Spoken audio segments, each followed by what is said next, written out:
You are an entrepreneur, a professional, a speaker, or a coach. And although you've come a long way, it's time for you to take it to the next level. We've got you. This is the Author to Authority podcast. We'll help you use authority and influencer marketing to build your business stronger and faster by publishing a book. You'll hear from guests that are thought leaders in sales, marketing, networking, communication, social media, promotion, and business leadership. Let's do it. This is the Author to Authority podcast. And now your host, the extraordinary word ninja, Kim Thompson-Pinder. Welcome to the Author to Authority podcast. I'm your host, Kim Thompson-Pinder. And today, I know you may have read the title and thought, how exciting is this one going to be, editing? But let me tell you that the right editing can make the difference, not only in your books, but in your content between someone taking action or not. So on today's show, we're going to talk about editing, and I hope you stay tuned, because if you do your editing right, it becomes a valuable tool that will just take your writing to the next level.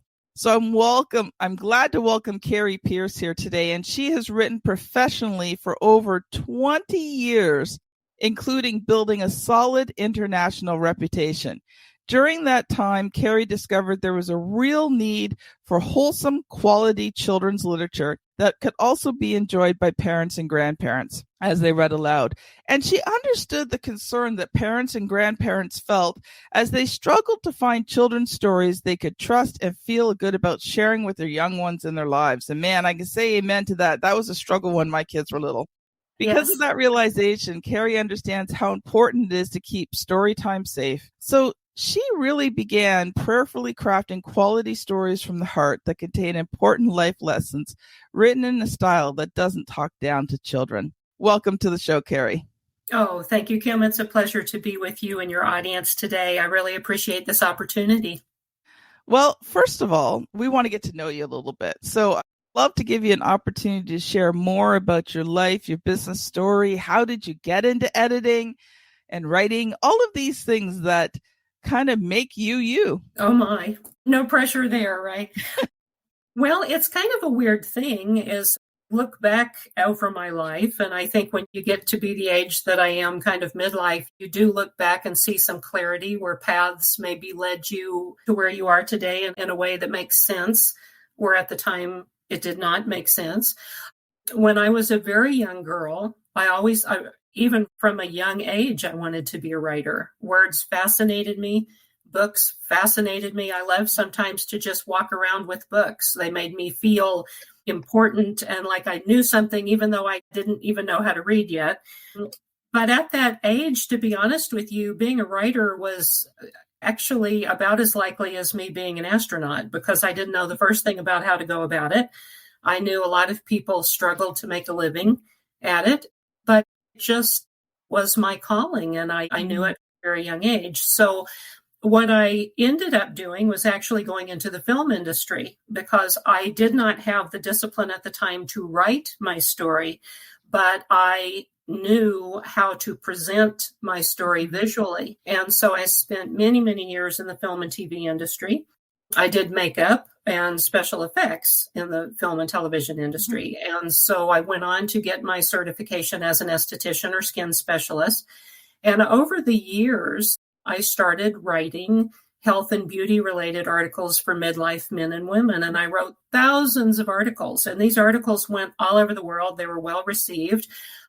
One thing led to another, and I would ask to guest author an article or something like that. And so all of a sudden, in a very roundabout way, I was writing. And in the course of writing, and you can only write so many thousands of health and beauty articles before you start to get a little burned out, I started turning toward crafting my children's stories and editing other people's writing. And I connected with my dear friend and my business partner at Morgan Pierce Media and Publishing, Sandra Morgan.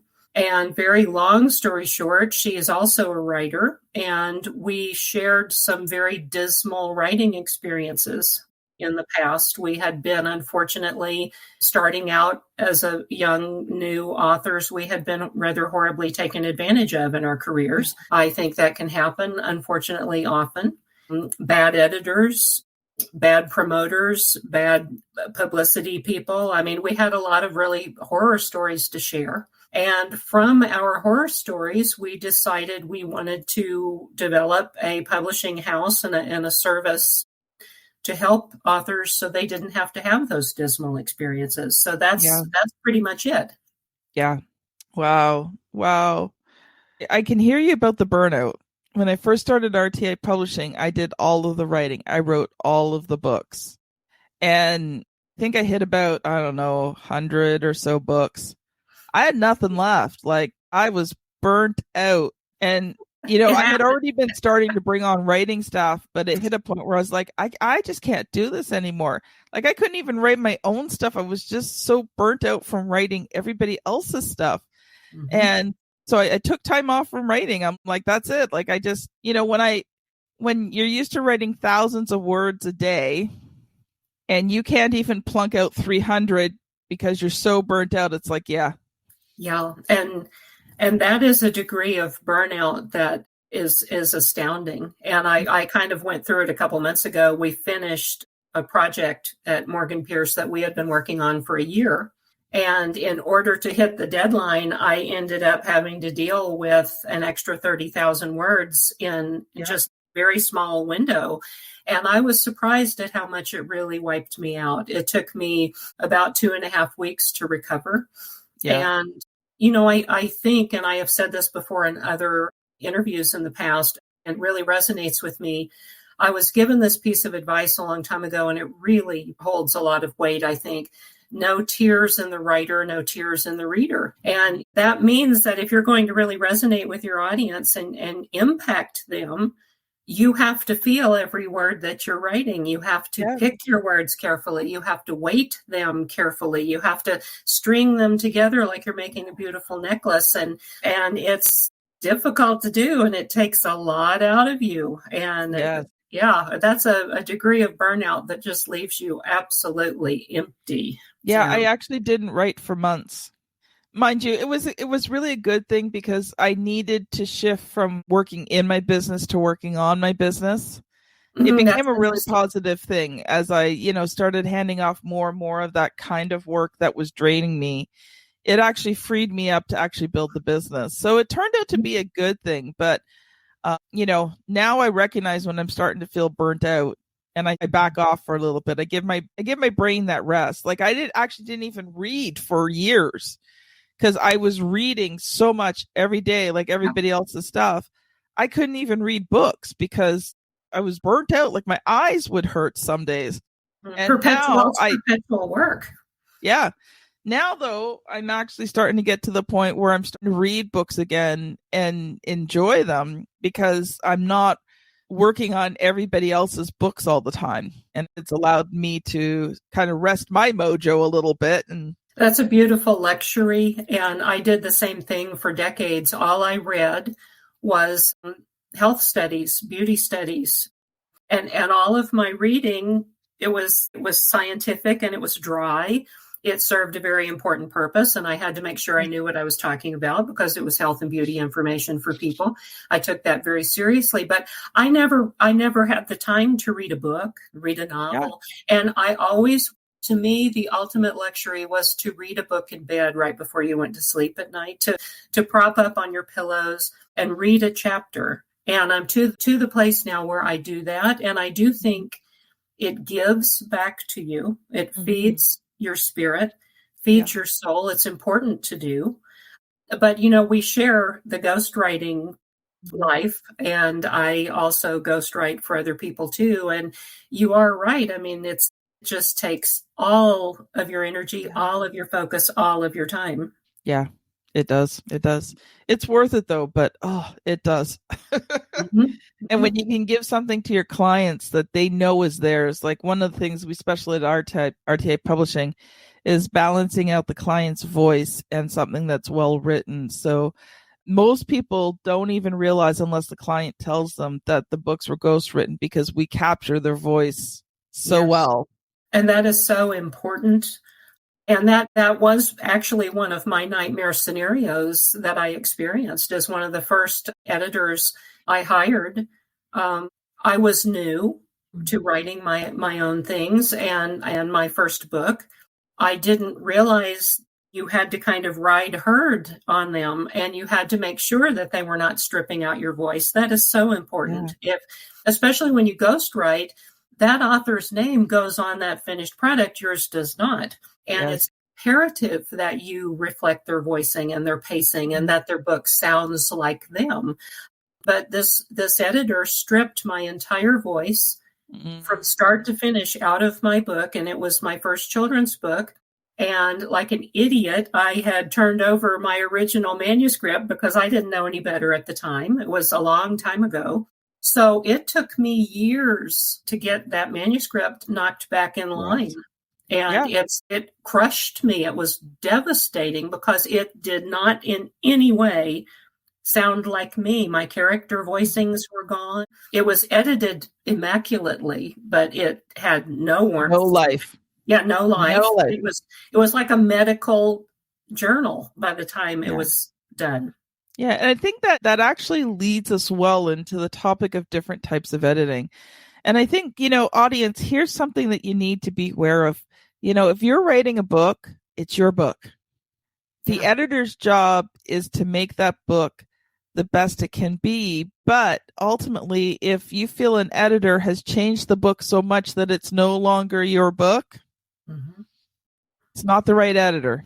No. And usually you don't find that out until too late. Well, I think this is where, when you're hiring people to help you with your book, you have to be very on top of them. And I think it needs to be very collaborative so that, you're very involved in the process. You're not just handing it over to them and just accepting what they do. I think you really need to, be checking what they do and making sure.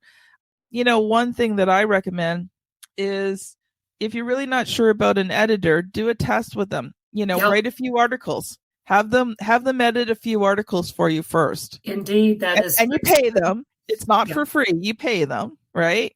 You pay them to edit a few articles for you, and you'll very quickly get a sense whether they keep your voice or not. Yeah, that is excellent advice, Kim. And we pass that on as well. I think there are several tests. Of course, you want an editor that understands grammar and the importance of punctuation and proper spelling and has a good handle on the language that you're writing in. That's imperative. But I think the whole voicing thing and keeping your voice intact is really, just as far as I'm concerned, one of the most important aspects of shopping for an editor.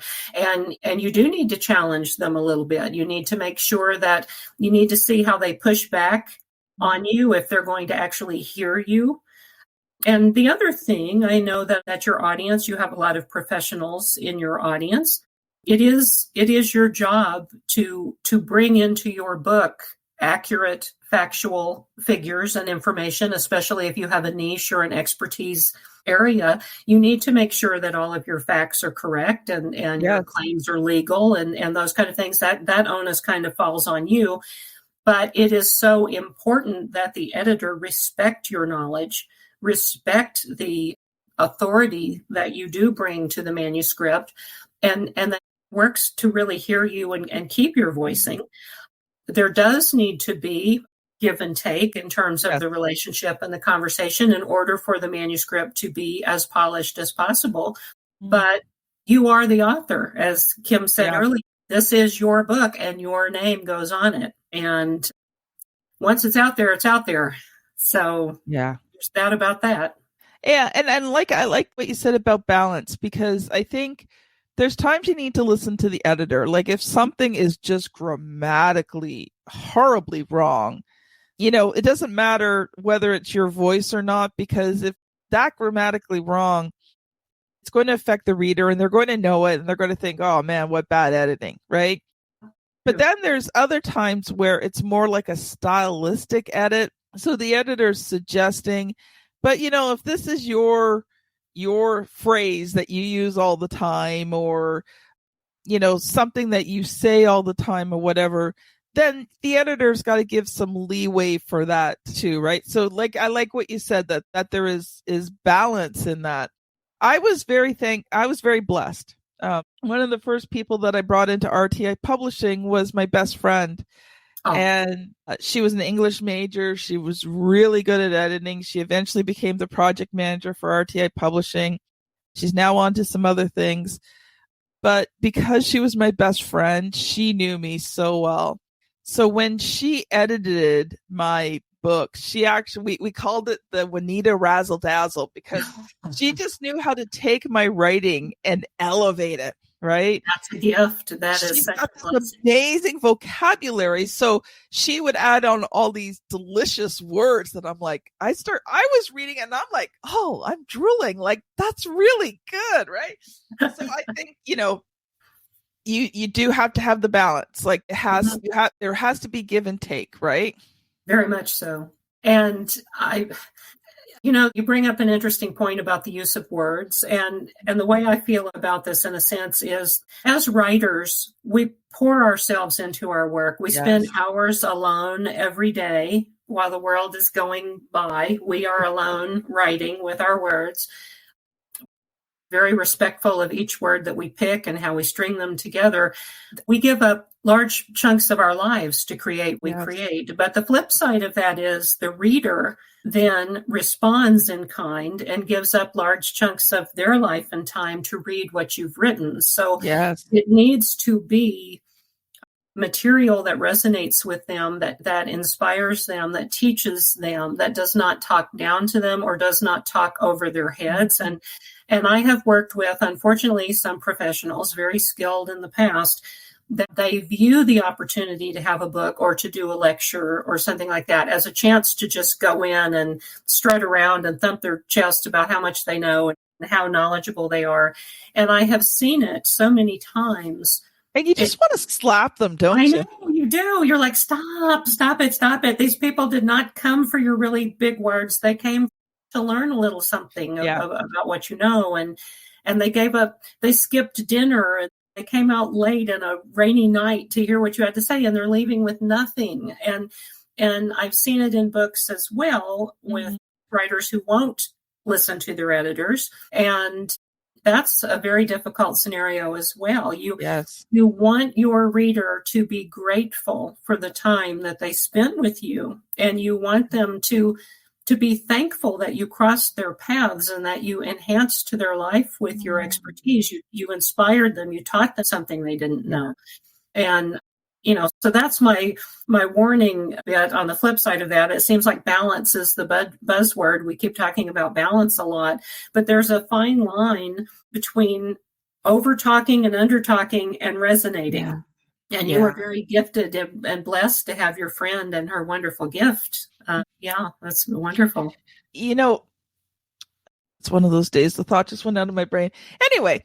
It's one of those days for me too. So I'm 52 and I'm occasionally having those menopause moments where the thought was there and then it's gone. And I'm like, okay. Well, we can move on. And when it comes back, we can switch gears. How's that sound? Well, I think it's coming back. So, you talked about these people who, are writing these books to thump their chest. And I think that's, when we talk in terms of editing, I think it's something that's really important is ensuring that two things. First, that the editor really understands who your target market is. Yes. Who's the reader of this book going to be, right? Because if you don't tell your editor that, then they can't correct some of the stylistic things that may be above or below, right? Very true. Because an editor, if they know the target market, would understand what the reading level is, the comprehension, things like that. And I don't know how you feel about this, but one thing that I talk to my clients a lot about is they have to be careful about how emotionally tied they are to the book. Yeah.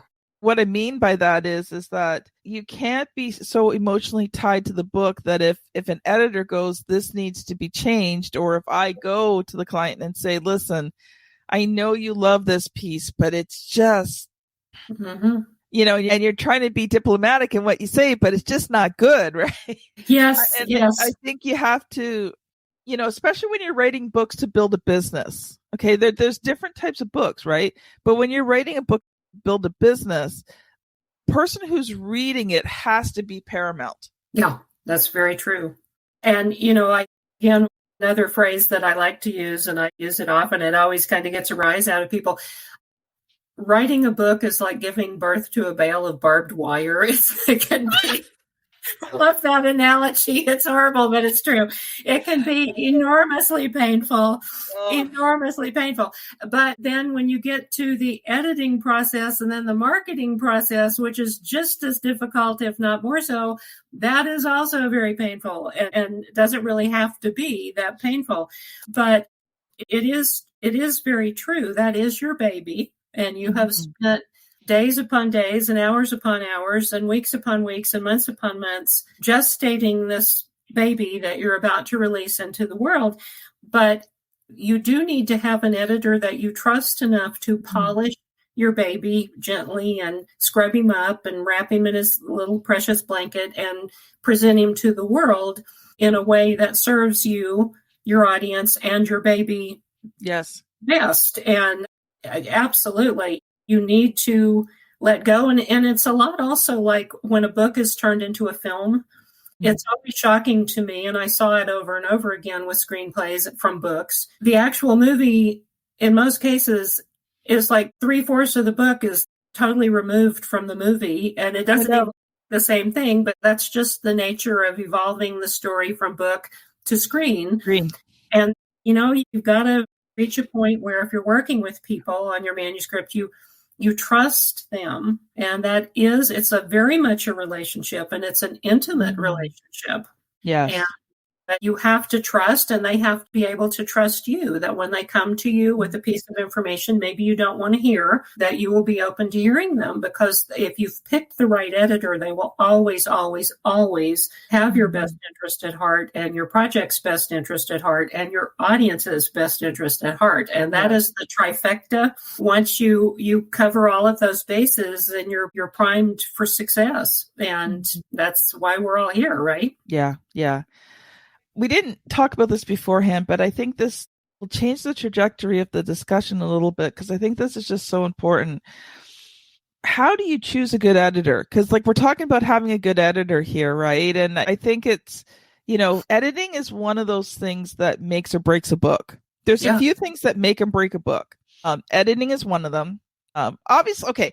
Let's declare the obvious. The writing has to be, decent before, right? The elephant in the room. But, when you look at, there's a few things. There's editing, formatting, or page layout. How does the book look, right? The third is the cover. Yep. Now, this is more in terms of marketing, but if you don't have a good cover, nobody even gets past the cover to look in the book. That's true. Right. And, a lot of people think selling the book and getting the book into a reader's hand is the big thing.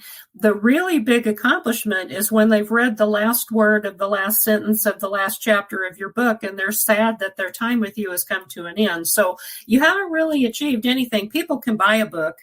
Yes. People can then put it in the Goodwill bin or their garage sale pile, or they can read the first chapter. They don't throw them out. Yeah, that's true. Or they resell them at the thrift bookstore, but they'll read maybe the first few paragraphs or the first chapter, and you haven't won the war there until they've read your last word. Yes.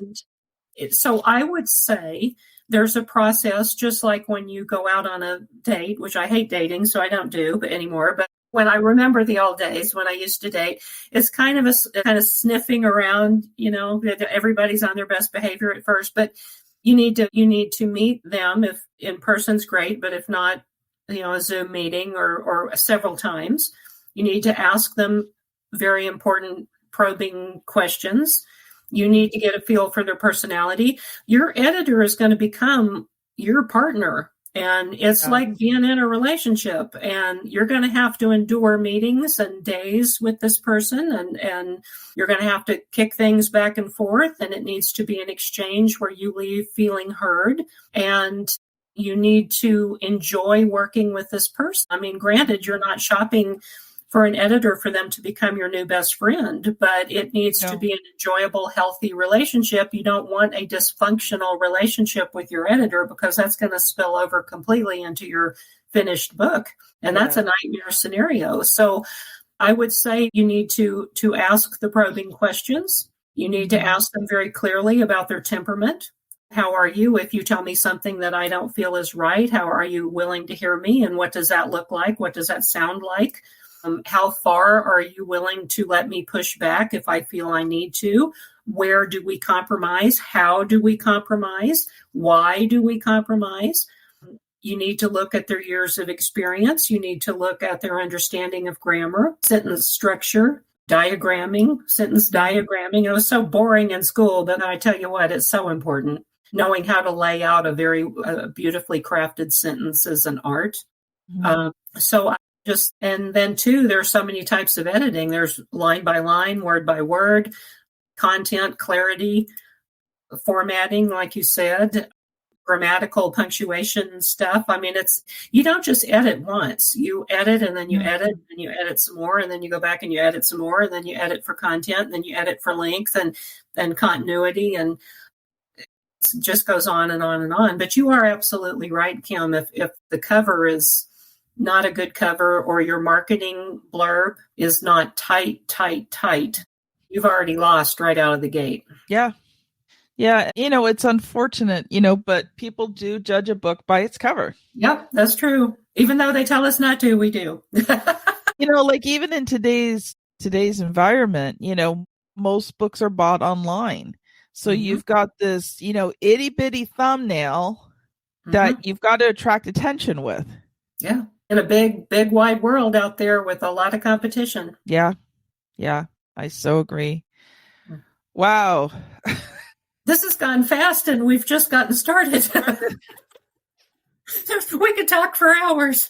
Oh, yeah. I think what we'll do, Carrie, is we'll book another time and we'll have you back, because I think we need to continue this conversation. But I think we've ended at a good point for here. Well, I would look forward to that. I'd be honored for the opportunity, Kim. Thank you. So what I would love for you to do, Carrie, is share one final closing thought with the audience.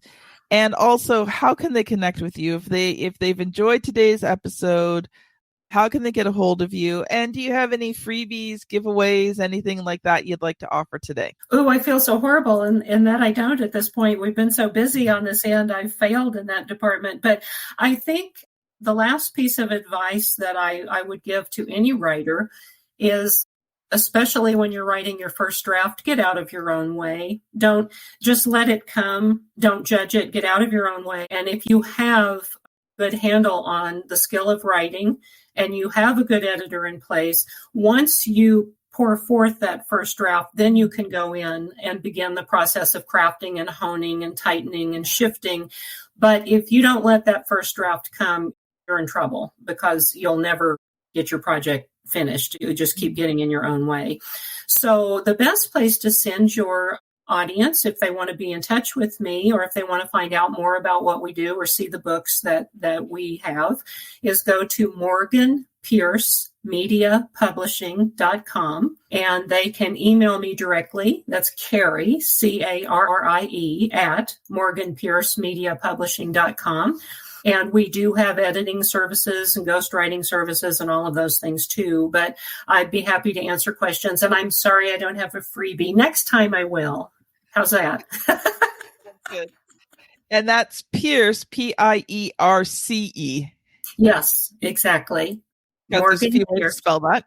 I'm sorry? There's a couple ways to spell that. Yes, that is true. I thank you for clarifying that. So, absolutely so. Like my last name's Thompson-Pinder. So it's Thompson with a P and Pinder with a P. Yes, that's a very lovely name. Actually, it's funny. Like I'm the only one, so I'm so easy to find on any social media. That's great for marketing. You planned that well. So speaking of social media, audience, I would love to connect with you on my favorite place, which is LinkedIn. And, I offer a lot on LinkedIn. You can see you can see and listen and watch the episodes as they are being recorded if you're my LinkedIn friend. So if you love the podcast and you want the previews of the episodes, come join me on LinkedIn. You can find me by typing in Kim Thompson-Pinder, Thompson with a P, Pinder with a P, or you can search Word Ninja Kim. So, and send me a message. Let me know that you heard or you listened to the podcast, and I'll do something a little special for you. Anyway, this has been Kim Thompson-Pinder and Carrie Pierce on the Author to Authority podcast. Thank you so much for listening, and we'll see you on the very next episode. Bye now. You've been listening to the Author to Authority podcast. The extraordinary word ninja, Kim Thompson-Pinder, has helped over 200 entrepreneurs, professionals, speakers, and coaches write and publish their books that have become incredible marketing tools for their business. And many of those have gone on to become Amazon best-selling authors and have used their books to land high-level clients and get on big stages. We hope you've enjoyed the show. Make sure to like, rate, and review. And we'll be back soon. But in the meantime, hit the website at www.authortoauthoritypodcast.com. See you next time.